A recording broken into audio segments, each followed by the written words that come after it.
Assalamualaikum warahmatullahi wabarakatuh. Perkenalkan, nama saya Felix Reza Permana.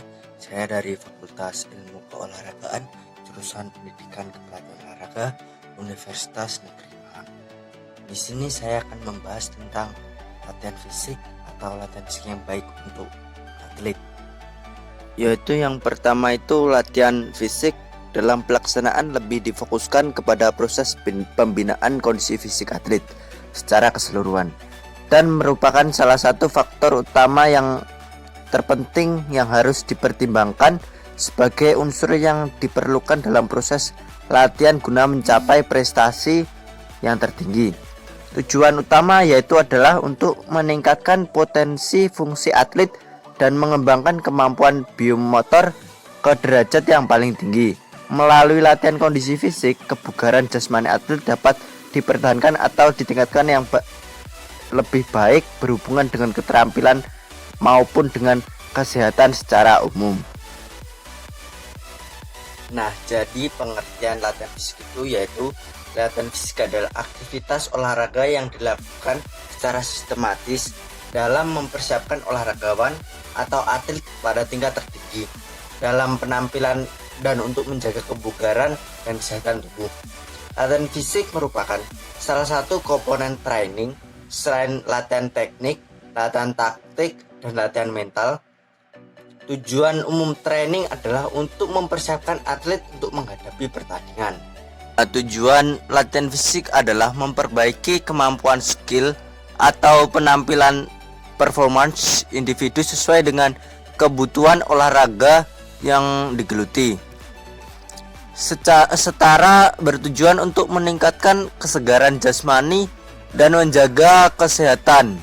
Latihan yang dilakukan berulang-ulang dapat meningkatkan skill, keterampilan, atau kemampuan teknik dan penampilan individu sesuai dengan kebutuhan dalam olahraga yang digeluti, sehingga akan muncul penampilan yang maksimal.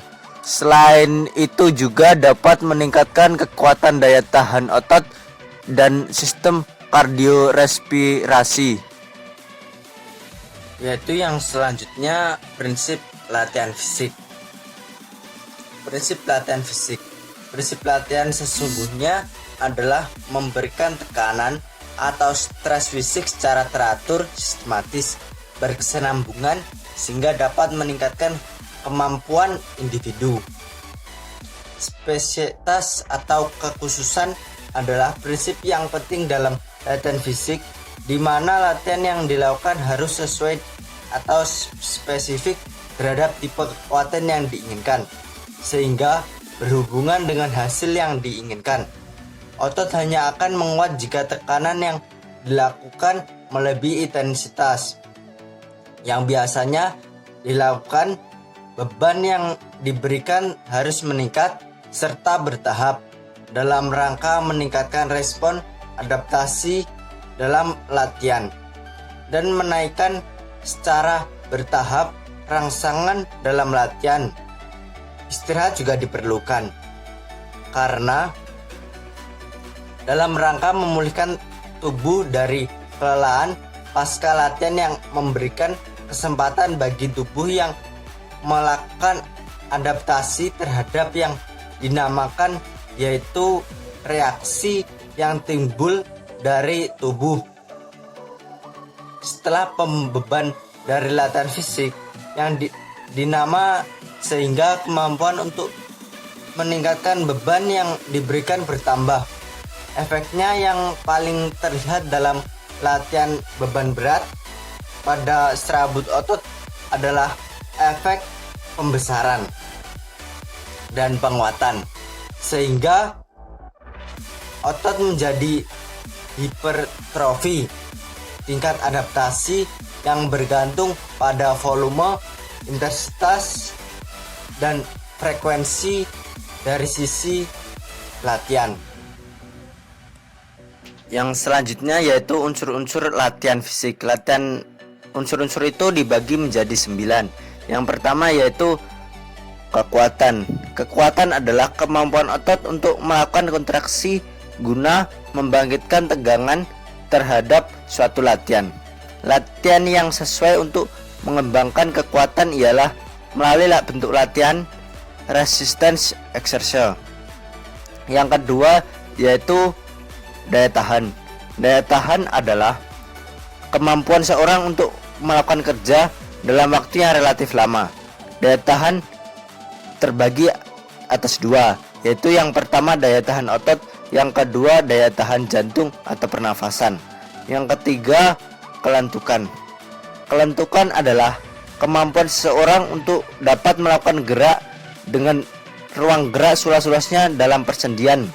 Faktor utama yaitu bentuk sendi, elastisitas otot, dan ligamen. Yang keempat itu keseimbangan. Keseimbangan adalah kemampuan seorang untuk mempertahankan posisi tubuh baik dalam kondisi statik maupun dinamik. Dalam keseimbangan ini yang perlu diperhatikan adalah waktu refleks, waktu reaksi, dan kecepatan bergerak. Yang kelima, kecepatan. Kecepatan adalah kapasitas gerak dari anggota tubuh atau bagian dari sistem pembangkit tubuh atau kecepatan bergerak dari seluruh tubuh yang dilakukan dalam waktu yang singkat. Yang keenam, kelincahan. Kelincahan adalah kemampuan seseorang untuk dapat mengubah arah dengan cepat dan tepat pada waktu yang tanpa kehilangan keseimbangan. Yang ketujuh, power atau elastis. Power adalah kemampuan otot untuk mengarahkan kekuatan maksimal dalam waktu yang sangat cepat. Power sangat penting untuk cabang-cabang olahraga memerlukan eksplosif seperti lari, sprint, nomor-nomor lempar, dan atletik. Atau cabang-cabang olahraga yang gerakannya dominan oleh meloncat seperti bola voli, bulu tangkis, dan basket. Yang selanjutnya 8, stamina. Stamina adalah komponen fisik yang tingkatnya lebih tinggi dari daya tahan. Beberapa peneliti menunjukkan bahwa atlet yang memiliki stamina tinggi akan mampu bekerja lebih lama sebelum mencapai hutang oksigen, dan dia juga mampu untuk memulihkan kembali secara cepat keadaan semula. Yang selanjutnya, koordinasi. Koordinasi adalah suatu komponen biomotorik yang sangat kompleks. Bentuk latihan ini koordinasi harus dirancang dan disesuaikan dalam unsur-unsur kecepatan, kekuatan, daya tahan, dan kelentukan. Bentuk koordinasi sebaiknya melibatkan berbagai variasi gerak dan keterampilan seperti atlet bulu tangkis. Sebaiknya jangan latihan bergerak dan keterampilan yang terhadap dalam aktivitas bulu tangkis saja, namun berkaitan latihan-latihan gerak dan keterampilan yang terkandung dalam cabang olahraga lainnya seperti bola voli, bola basket, ataupun olahraga lainnya. Nah, yang selanjutnya itu tahap latihan fisik. Tahap latihan fisik itu ada pemanasan, warming up. Pemanasan berfungsi untuk mengurangi cedera. Yang kedua, latihan inti. Dalam latihan inti dilakukan pengarahan terhadap tujuan yang ingin dicapai. Tujuan yang dimaksud adalah unsur kesegaran jasmani yang bagian tubuh. Yang ketiga, pendinginan atau cooling down. Cooling down pada pendinginan dilakukan gerakan fisik dengan intensitas yang menurun secara bertahap sehingga semua fisiologi tubuh kembali ke dalam sebelum olahraga. Yang selanjutnya, latihan fisik terprogram. Latihan fisik terprogram yaitu suatu latihan fisik yang dikategorikan sebagai latihan fisik yang terprogram jika meliputi faktor-faktor berikut. Yang pertama yaitu intensitas latihan. Intensitas itu dibagi menjadi 3, yaitu jenis kelamin, usia, dan status kesehatan. Terus yang kedua, tipe latihan. Tipe latihan akan memberikan efek secara spesifik pada fisiologi tubuh. Yang ketiga, lamanya latihan. Lamanya latihan itu berhubungan balik dengan intensitas latihan. Yang keempat, frekuensi latihan. Frekuensi latihan adalah jumlah ulangan latihan, biasanya dalam 1 minggu 3 kali seminggu merupakan frekuensi yang optimal. Sekian presentasi dari saya. Wassalamualaikum warahmatullahi wabarakatuh.